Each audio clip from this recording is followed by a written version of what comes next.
Bom dia, bom dia. Estamos aqui para fluir mais um pouco, para transbordar, para levar a nossa energia a todos os lugares, a todas as pessoas que sentirem o chamado hoje para participar dessa live. Bom dia, boa tarde, sejam bem-vindas, sejam bem-vindos. Estão enviando aí a live, convidando os contatos de vocês. Bom dia, Morgana. Como é que tá a tua mãe? Tava pensando nela ontem aqui. Espero que tenha corrido tudo bem. Bom dia, boa tarde, Marisete, Michele. Sejam todas bem-vindas. Ontem falamos sobre alma gêmea. Tá ótima aqui, maravilha. Fico feliz. Tava pensando ontem até em chamar para saber como é que ela tava. E agora só vai ficar cada vez melhor, né? Sejam todas bem-vindas.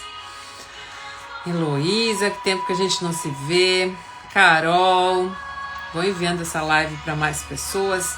Hoje nós estamos na live de número 17. Ontem foi a 16, né?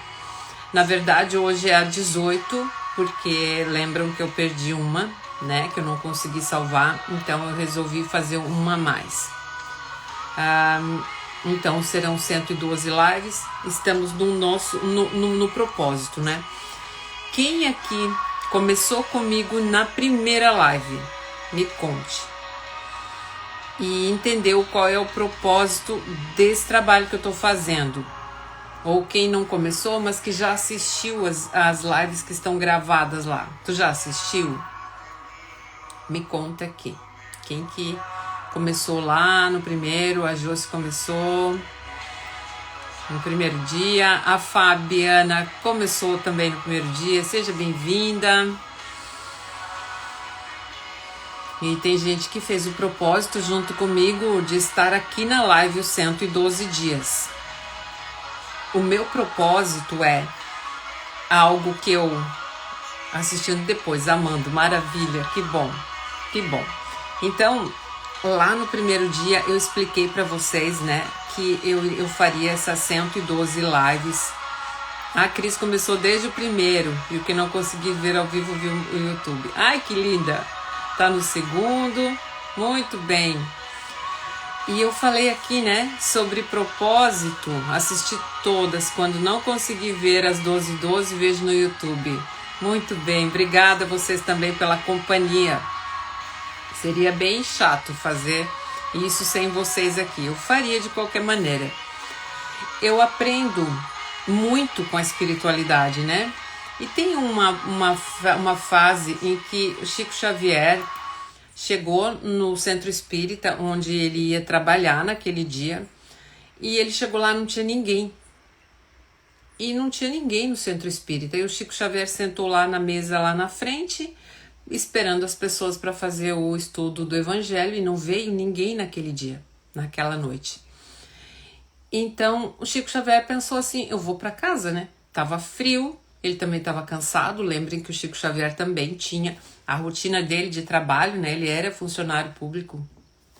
Boa tarde. E ele pensou, então eu vou para casa, não veio ninguém. E nisso, então, o mentor dele, Emmanuel, disse para ele assim, Chico, apura a tua vista, presta atenção. E nisso o Chico prestou atenção e estava cheio de espíritos, né? De pessoas que tinham desencarnado, que estavam lá para participar desse estudo. Então, quando o Chico olhou e viu aquele tanto de gente desencarnada lá, ele disse, ah, tá, então vou fazer o estudo. Então, eu sempre tenho isso aqui para mim, que mesmo que não viesse nenhum de vocês, claro que é maravilhoso que vocês venham, mas mesmo que não viesse nenhum de vocês, e já teve live que eu fiz assim de improviso, de última hora, que não entrou ninguém, entrou uma pessoa, saiu, tudo bem. Eu continuo no meu propósito. Alguém em algum lugar está me ouvindo, talvez aqui na minha casa mesmo. Espíritos que estão por aqui podem se beneficiar disso. E depois também sabemos que a nossa energia chega longe, né? Então, eu faço mesmo, e eu aprendi isso também em uma oportunidade. Gente, essa história eu sempre conto, que foi depois que eu vi a história do Chico Xavier, fez ainda mais sentido isso que me aconteceu alguns anos atrás. Eu fui em Criciúma, aqui, num sábado de manhã, com meu então marido. Nós fomos fazer umas compras num sábado de manhã. Era um sábado de sol maravilhoso, sabe? Quando tu combinar, vamos lá, vamos comprar eletrodoméstico, vamos comprar alguma coisa. Depois vamos no mercado, aquele programa de sábado de manhã, quando tu vai gastar um pouco de dinheiro. E nós fomos em Criciúma e nós fomos no supermercado, e em algum momento ele ficou de olhar um produto que a gente queria comprar, um eletrodoméstico, numa loja, numa direção, e eu disse, então eu vou na outra. Era o tempo que ainda não tinha essa facilidade da internet que a gente tem hoje, vai ali, pesquisa tudo, compra online até, né? Nesse tempo ainda não tinha isso, faz bastante tempo. Eu já falei pra vocês que essa questão da mediunidade eu tenho desde criança, né? E então passei por baixo naquele túnel. Quem mora em Criciúma, quem conhece ali, sabe, aquele túnel que atravessa Centenário ali. Ele ficou para um lado e eu atravessei esse túnel e fui em direção ao calçadão ali de Criciúma. E quando eu saí do túnel, era aquele sol maravilhoso e tinha um pastor fazendo uma pregação ali na saída do túnel. E ele estava com um alto-falante, uma caixa de som. Eu conto essa história, quem já me ouviu aqui vai ter paciência de ouvir de novo, porque ele estava lá e falando de Jesus e falando, né, da salvação, e não tinha ninguém parado para ouvir. As pessoas todas passavam apressadas e às vezes até se incomodavam que ele estava no meio do caminho, e ele gritava muito nesse microfone, nesse alto-falante. E eu passei e eu pensei, nossa, ele tá fazendo tudo isso aqui num sábado de manhã, né, gritando tudo isso, e não tem ninguém parando para ouvir. E eu, de alguma maneira, eu entrei até num julgamento, né, com relação a isso. Fiz esse pensamento, segui meu caminho. Mais um pouquinho, uns passos adiante, o meu mentor maravilhoso, Abdias, ele me disse, olha para trás. Quando eu nem preciso olhar para trás, né? Porque quando são questões mediúnicas, eu não me viro para trás fisicamente. Daqui onde eu estou, eu vejo lá atrás. Porque, gente, não é o corpo físico que enxerga, é a alma. Nós, no corpo físico, temos um aparelho que é especialmente para enxergar, que é o nosso olho. Mas a alma enxerga pelo corpo inteiro.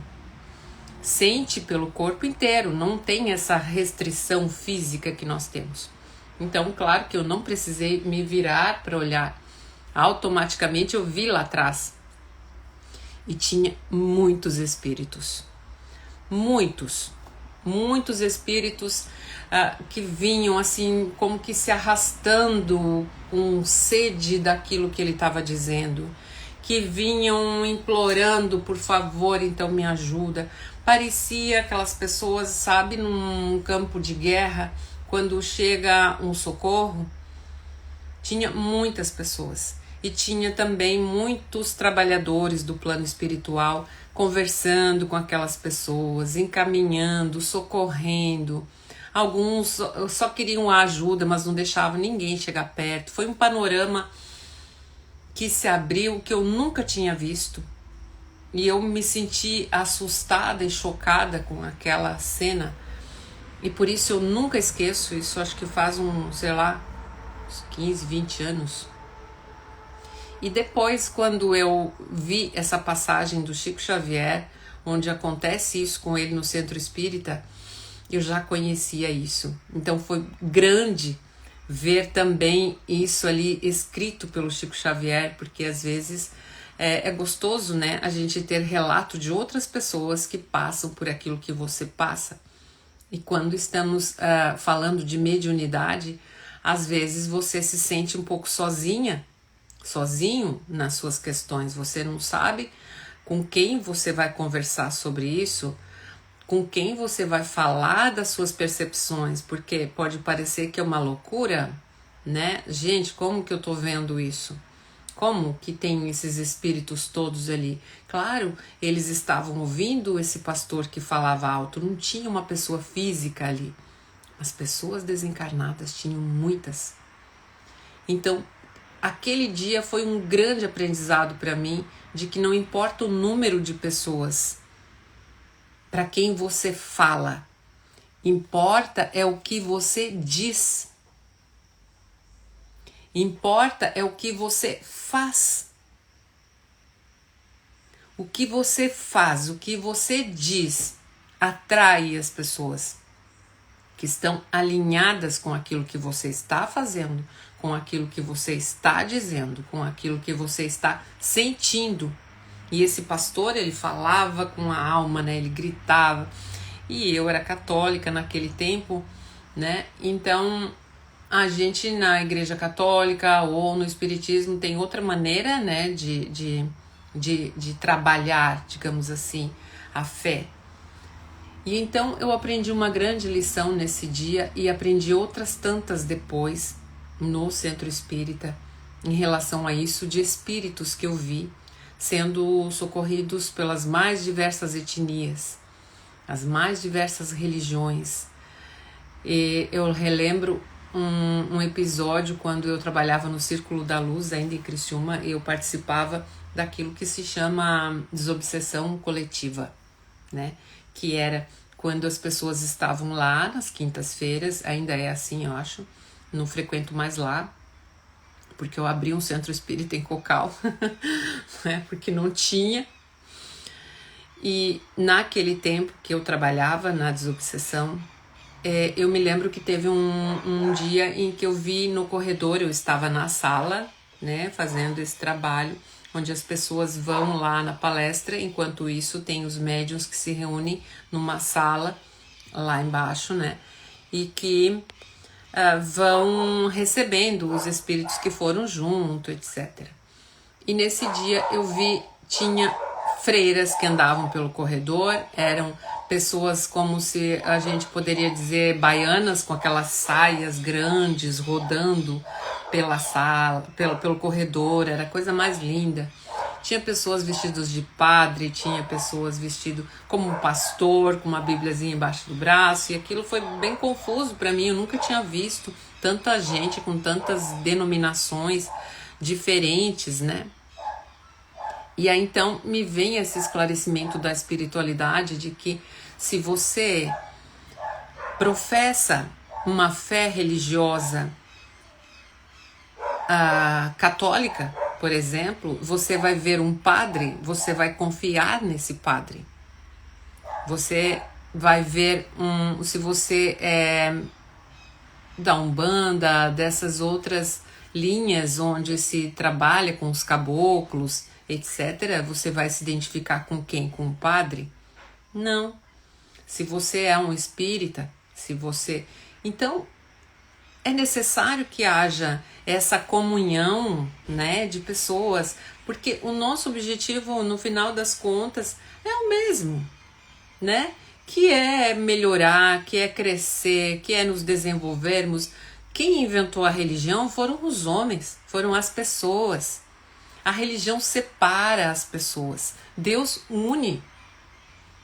Jesus nunca veio para separar ninguém, né? Ele veio para nos mostrar que existe um Deus, que esse Deus, ele é Deus de todos. Agora, como cada um vai se sentir bem ao manifestar a sua fé, a sua religião, é uma coisa de cada um. Então tem pessoas que vão no centro espírita e dizem, eu não gosto, porque eu sinto falta do louvor, eu sinto falta disso lá da igreja evangélica, lá da igreja católica. Ok. E tem pessoas que vão nos dois lugares. Eu vou lá no dia que tem a cura e libertação, lá na igreja católica, porque eu quero cantar, eu quero fazer esse louvor, e depois eu venho no centro espírita, onde eu me interiorizo de uma outra maneira, e tá tudo certo. E vai chegar um dia em que você não vai mais precisar de nada disso, em que você vai dizer assim, ok, eu já sei trabalhar as minhas questões religiosas sem necessitar de ir a um templo, né? Então, como eu comecei dizendo aqui para você, esse meu propósito de fazer essas lives, eu tenho um propósito ao fazer 112 lives, e quando eu chegar lá no final desse propósito, eu quero ter alcançado. Então, cada dia que eu venho aqui, eu me lembro por que eu estou fazendo essas lives, e eu me esforço ainda mais para que quando eu terminar eu tenha alcançado esse propósito. Eu vou dar tudo para chegar nesse propósito. Então, muitas vezes você não sabe qual é o seu propósito de vida. Você fica andando sem rumo, para lá e para cá, vai num caminho, não é? Vai num caminho. Outro dia alguém me perguntou como é que eu descubro qual que é o meu propósito, né? Então, o propósito é algo acima da matéria. Não é assim, eu quero conquistar. Sim, é legal você ter uma conquista financeira. E pode ser esse o seu propósito. Meu propósito é que no final dessas lives eu tenha conseguido comprar minha casa nova. O que eu vou fazer para conseguir essa casa nova? Só vou fazer as lives, né? Vamos dizer que fosse essa minha, que não é o caso. Então vou fazer as lives para conseguir a casa nova. E eu vou ficar fazendo as lives e não vou fazer nada para que essa casa nova aconteça. Não vai acontecer. Que é o que, quando eu, né, acreditava nessas promessas que se faz. Na verdade, eu nunca acreditei, vamos ser sinceros, nunca acreditei. Mas eu fiz. Mas só tu fazer uma promessa e ficar esperando que Deus vai te dar, vai acontecer? Você pedir para o universo o que você quer e você não fazer nada, ficar esperando que o universo jogue no teu colo, isso vai acontecer? Não vai. Então, eu falei aqui de duas coisas, 2 pontos, 2 ganchos que eu quero trabalhar com você hoje, um pouquinho só, mais. A questão da mediunidade, que eu falei, que quando a gente tem essas percepções, é muito confuso. Nós achamos que é coisa da cabeça e achamos que é loucura e achamos várias coisas, porque muitas pessoas não sabem sobre isso, não conseguem entender como é o processo mediúnico, como isso acontece. Começo dizendo para ti que ter mediunidade não torna ninguém santo, não torna ninguém superior. Mediunidade é um trabalho que você tem para fazer, como tantos outros que não te tornam uma pessoa, agora eu sou a filha preferida de Deus. Não é assim. É uma oportunidade de servir. É uma oportunidade de você se desenvolver. E outras pessoas não precisam disso para se desenvolver. Então, elas vão trabalhar de uma outra maneira, né? Então, falando disso, da mediunidade. Então, por isso é importante que quando você tem essas percepções, você conheça sobre isso, para que você possa utilizar bem, né? Utilizar ao serviço seu, no seu crescimento e também de outras pessoas. Outra questão sobre a promessa, propósito, né? É que falei ontem lá nos stories, né? Sobre o dinheiro. Eu pergunto aqui para você, você já ouviu dizer que o dinheiro que vem fácil vai fácil? Escreve aqui para mim se tu já ouviu isso. Dinheiro que vai, o que vem fácil vai fácil. E que quem sobe demais, o tombo é maior. Que o dinheiro não dá em árvore, que o dinheiro ele é difícil de conseguir. Já ouviu isso? Não só ouvi, como já falei. Né? O que vem fácil, vai fácil. Sim, já ouvi sempre isso. Hoje não falo mais. É a pura verdade isso, não é? O que veio fácil, vai fácil. E vai fácil mesmo. Se você disser que veio fácil o dinheiro e ele vai fácil, então quer dizer, você tem que sofrer para ganhar dinheiro. Daí, se você sofrer, se for muito difícil de conseguir, daí ele pode ficar. Então, essas são crenças. Crenças de escassez. Crenças que te levam a achar que tu tem que sofrer para conseguir as coisas. Que quando a esmola é demais, o santo desconfia. Já ouviu falar isso também? Quando a esmola é demais, até o santo desconfia. Ou seja, eu ganhei alguma coisa, uma coisa boa aconteceu na minha vida, alguma coisa ruim vai acontecer. Não é assim? Se aconteceu uma coisa boa é porque alguma coisa ruim está por vir. E você já fica esperando essa coisa ruim que vai vir, né? E aí vai vir mesmo. Porque você já está esperando o que vai chegar. Por que você agora não pode dizer assim, o que vem fácil, eu agradeço, recebo e faço um bom uso? Sinta em você como é quando você diz isso. O que vem fácil, eu aceito, eu acolho e faço um bom uso disso.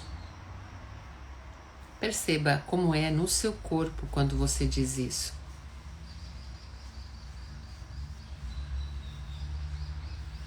Perceba se você sente que você tem permissão para acolher isso, ou se parece que tu tá fazendo alguma coisa errada de falar isso. Se parece que quando tu fala, se o dinheiro vem fácil, ele pode ficar comigo, eu posso fazer uma coisa boa. Percebe se vem como uma vergonha de dizer que tu vai ganhar muito dinheiro e que tu pode fazer coisas muito boas com esse dinheiro. Porque frequentemente você ganha um dinheiro que não estava previsto.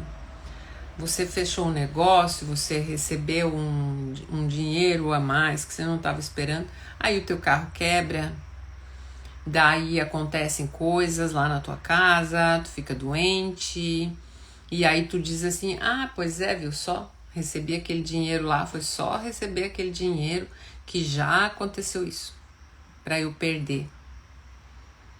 Então eu vou te mostrar duas outras visões a respeito disso. É que muitas vezes você está numa lealdade com os seus familiares, inconsciente. Então você ganha um dinheiro, você tem medo de ter esse dinheiro. E aí a vida, o universo, a sua energia acha um jeito de que esse dinheiro não fique com você, porque pode ser que alguma coisa ruim vai acontecer. Aqui estão dizendo, nos ensinaram que tudo na vida tem que ser difícil. Exatamente. A outra está dizendo aqui, a Mari está dizendo, está acontecendo com ela isso. Então, frequentemente nas constelações, quando uma pessoa vem dizer assim, eu gasto o meu dinheiro, eu recebo o dinheiro, mas ele vai. Aí eu pergunto para você aqui, né? Se você tem uma situação assim, na sua família, quando o dinheiro vinha lá para o seu pai, para sua mãe, esse era um dinheiro que produzia algo bom, trazia alegria, ou já vinha o medo de perder também esse dinheiro? Ou talvez o seu pai, o seu avô, eles trabalharam muito e não conseguiram. Ou o que eles conseguiram, eles perderam. Meu avô tinha lá uma fábrica, tinha muito dinheiro, tinha uma empresa e faliu, pegou fogo lá na empresa dele e perdeu tudo. Então você fica com medo de ter também agora igual o avô tinha e perder. Então é melhor não ter tudo aquilo, porque o meu avô, quando ele perdeu tudo, ele teve uma depressão e ele nunca mais se reergueu. O meu pai sempre queria fazer muitos negócios, sempre queria ganhar muito dinheiro, nunca conseguiu. Então agora, como é para você se você vai lá e consegue? Se você vai lá e faz um negócio, ganha muito dinheiro e fica muito rica.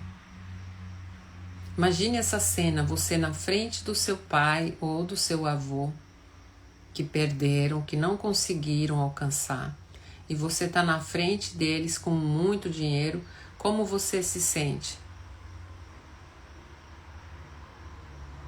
Não era bom ter dinheiro, sempre ouvi isso, porque fazia mau uso. Estão dizendo aqui, né? A Mari está falando isso. Sim, então é melhor não ter esse dinheiro. É melhor ficar sem, né? Então é melhor ficar sem dinheiro. Então ou eu não ganho muito dinheiro, ou se o dinheiro vem, eu dou um jeito de perder ele de alguma maneira. E se você ficar na frente do teu pai, se ele não teve tudo isso, ele sonhou, ele quis e não conseguiu, ou teu avô quis e não conseguiu, ou ele conseguiu e perdeu, aconteceu alguma coisa ruim, foi roubado, aconteceu alguma coisa, e agora você vem vitorioso na frente deles com todo o seu sucesso financeiro, e isso aqui também serve para relacionamentos afetivos, para saúde, para várias coisas. Como que você se sente na frente dessa pessoa? Fecha os teus olhos ali e imagine essa cena. E me conta aqui como é que tu se sente. E talvez tu vai ver assim que tu abaixa a tua cabeça. Quando tu tá com isso na frente deles. E talvez tu olha para eles e fica com dó. Coitado do meu pai. Nunca conseguiu isso. Coitado do meu avô. E agora eu tenho isso tudo, coitados, eles não conseguiram.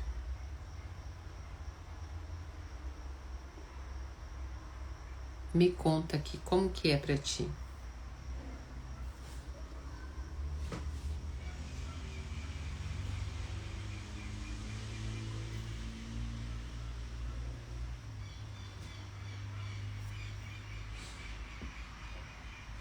Você olha para ele com todo o seu sucesso, com todo o seu dinheiro, com tudo aquilo que você tem. E talvez te dá um frio na barriga, te dá um pouco de ansiedade, um pouco de receio de ter tudo isso. Me conta.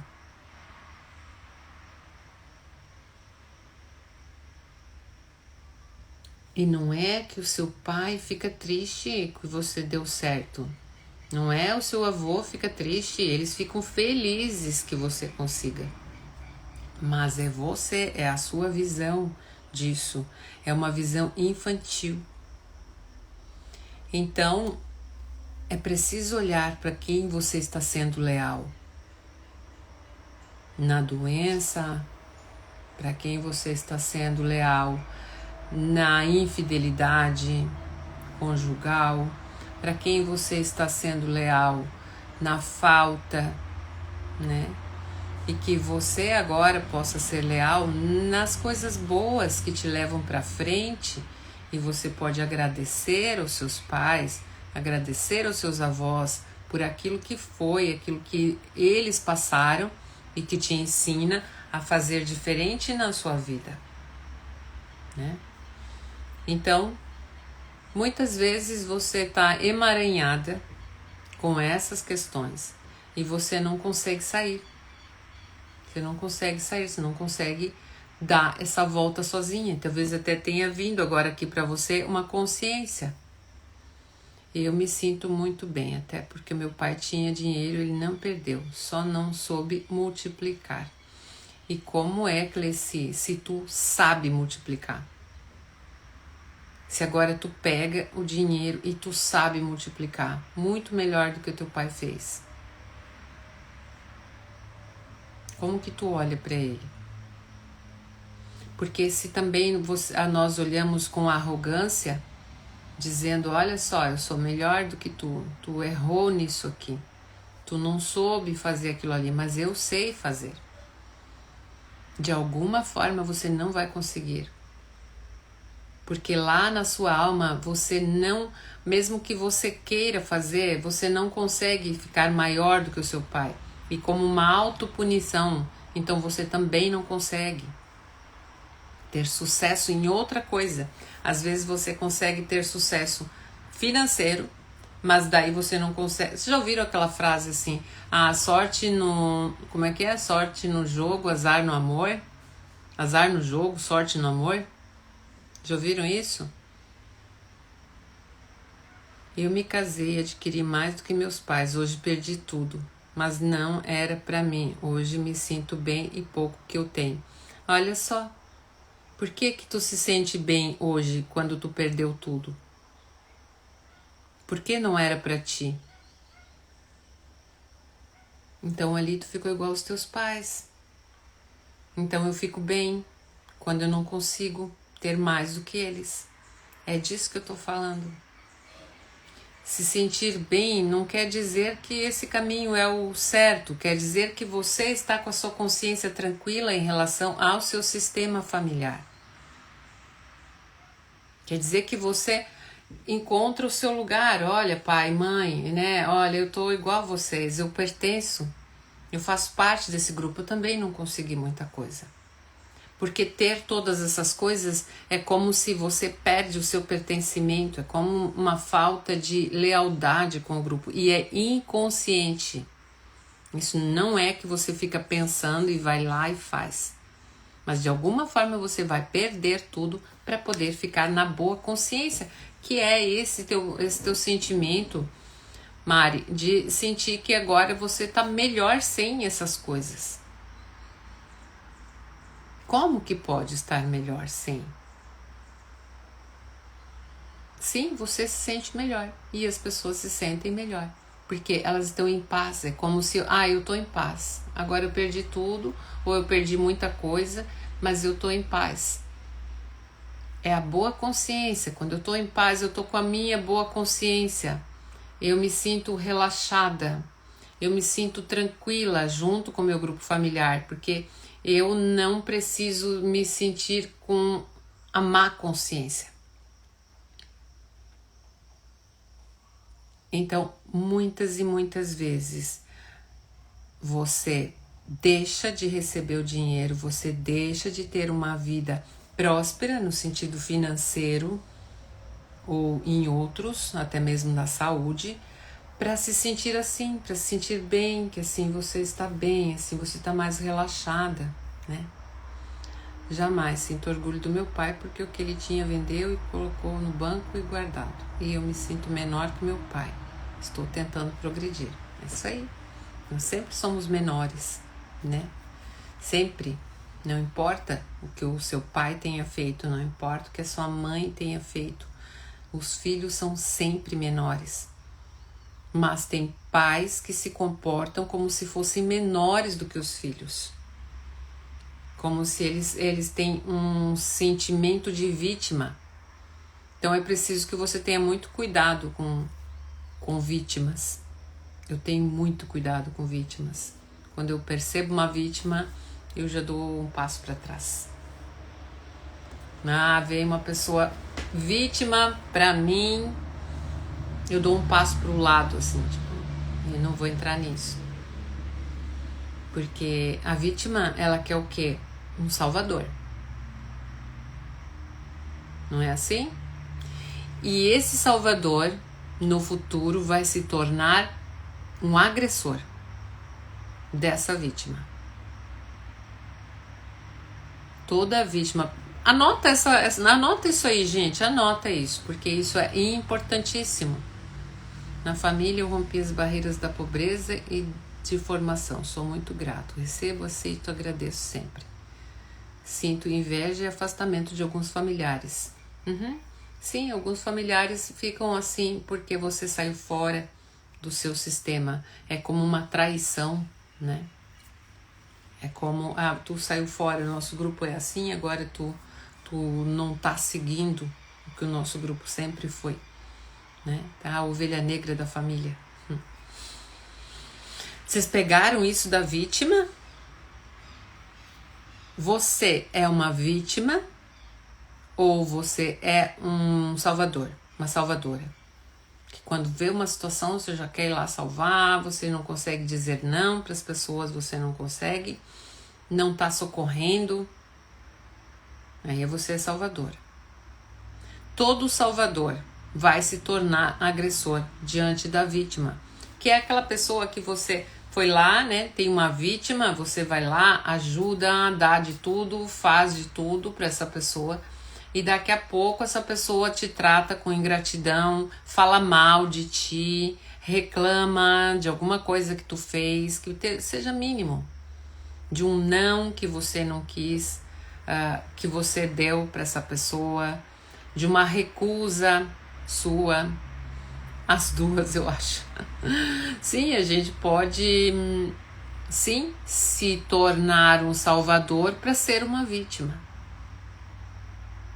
Já pensaram nisso? Eu posso me tornar uma salvadora para poder ser vítima e dizer assim, eu ajudo todo mundo, eu não consigo dizer não, eu sou muito boa e as pessoas me tratam com ingratidão, né? Eu tô sempre sobrecarregada, minha vida não dá certo, mas eu tô sempre ajudando os outros, né? Não tô dizendo que é o teu caso, né, Mari? Mas vocês vão olhando aí, vão vendo em quem que vocês se encaixam, né? Se é essa vítima que precisa ter um aliado, né? Sou o salvador e para alguém sou o maldoso, mas para mim essas opiniões não fazem a menor diferença. Então o salvador vai ter aquele que vai achar, o salvador ele vai carregar isso de ser o agressor, perpetrador, né? E você pode, nós mudamos esses papéis o tempo inteiro. Tem hora que a gente é vítima, tem horas que a gente é o salvador, tem horas que a gente é o agressor, porque você foi lá, salvou, e daí de repente você vai se tornar o agressor dessa pessoa, dizendo, tanto que eu te ajudei, tudo aquilo que eu te dei, e agora tu tá fazendo isso comigo, você agora cobra dessa pessoa, né? Num relacionamento, no trabalho, em qualquer situação na sociedade, você pode dizer tudo que eu dei por essa empresa, tanto que eu fiz, e agora estão me tratando dessa maneira, agora eu fui demitido, agora eu fui descartado, como se eu não fosse nada, né? E talvez você foi aquele que lá no seu trabalho era a vítima, né? Dava demais, estava sempre reclamando, né? Sempre a pessoa que é injustiçada, ou você era o salvador da empresa, e você vai se tornar o perpetrador. Então, gente, são apenas algumas percepções das coisas que estão emaranhadas no nosso sistema, que estão emaranhadas na nossa consciência e que nós não percebemos, na maioria das vezes nós não percebemos isso. Então, quando nós desenvolvemos a consciência e as coisas começam a fazer sentido, a gente acorda. Diz assim, nossa, eu estava cega com isso ali, né? Eu sou uma salvadora nata, só recebo ingratidão, todo o tempo, a vida toda. Ivana, então eu te convido a participar do Caminhos da Prosperidade. Caminhos da Prosperidade tem um sábado que a gente dedica o dia todo, são 3 sábados, né? Mas um deles, a gente dedica o sábado inteirinho para trabalhar as questões da ajuda, as ordens da ajuda, que são 6 ordens da ajuda, que o Bert Hellinger descobriu, que são leis sistêmicas que estão no nosso inconsciente, que quando a gente conhece essas leis, a gente então vai lá e faz com que as coisas deem certo. A gente não vai ter problemas mais com isso, porque agora você conhece essas leis. Mesmo sem conhecer, nós infringimos essas leis o tempo inteiro, e é por isso que nós carregamos essas dificuldades, né? Essa dor até de receber a ingratidão. Te convido a ir lá fazer parte do Caminho da Prosperidade e descobrir que às vezes a gente está pensando que está ajudando alguém e a gente está prejudicando essa pessoa e se prejudicando também. Então há um dia lá do Caminhos da Prosperidade que é exclusivamente para isso. Há um dia em que nós vamos trabalhar as ordens do amor, que são essas leis da hierarquia, do pertencimento, onde você descobre onde é o seu lugar. Talvez você está ocupando o lugar lá de um antepassado seu no seu sistema, e por isso relacionamentos afetivos acabam terminando porque está desequilibrado, né? Então lá você aprende também sobre o equilíbrio no dar e no receber. E também tem um módulo que é inteirinho para trabalhar as questões de empresa, de dinheiro, de profissão. É um sábado inteirinho. onde eu vou te conduzir para você destravar. Então, se quiser saber mais sobre Caminhos da Prosperidade, gente, é transformador. Ele é um curso para a tua vida. Você aprende coisas ali que tu vai usar em toda a profissão que você tiver. Não importa a profissão que você tenha. Não importa o lugar que você esteja. Você vai usar isso, seja lá na tua casa, na tua família, no teu relacionamento, na sociedade, no trabalho, em qualquer coisa você vai poder usar. E você vai poder também ajudar os seus clientes, quem trabalha em qualquer coisa, você vai poder ajudar. Vamos dizer que você seja terapeuta, que você seja manicure, que você seja... Não importa. Vem ali um cliente, você conhecendo essas leis, você também vai se ajudar e vai ajudar essa pessoa. Você vai dizer, vai dar um conselho, você vai também ter essa base, esse conhecimento. Vou sim, só posso ir dia de sábado. Como faço? Chama lá no WhatsApp ou ali no direct, que a Fran vai te explicar tudo direitinho, que é a minha assistente querida, que me salva sempre. No dia 18 de maio, dia 1º de junho e dia 22 de junho ou dia 20 de junho, que agora não tenho mais certeza. Mas chama a Fran lá, que ela te passa tudo certinho. É um curso transformador. Essa é a 3ª turma que eu tô fazendo. O ano passado tiveram 2. Então, tá ali a Fran, ó. Falar nisso, tá aqui a Fran, ó. Pode chamar a Fran que ela te passa todas as coisas lá no WhatsApp daí, tá? Minha cliente já chegou aqui. Meu Deus do céu, mas não é para 1h30, Fran? Ela mandou mensagem dizendo que já chegou. Ô, minha cliente, eu acho que nosso horário é para as 13h30, né? E não tô pronta ainda. Vai ter que esperar um pouquinho. Pede para ela esperar um pouquinho, Fran. É 13 horas, sério? Gente, então vou encerrar. Eu pensei que era às 13h30. Gente, então vou encerrar porque a minha cliente tá esperando. Pede para ela esperar 5 minutinhos, Fran, que eu já vou abrir lá o portão para ela, tá? Gente, boa tarde para vocês. Viu? É correria aqui, ó. A Fran cuida da agenda e eu tô perdida. Amanhã a gente conversa mais, tá bom? Grande beijo. Tchau, tchau.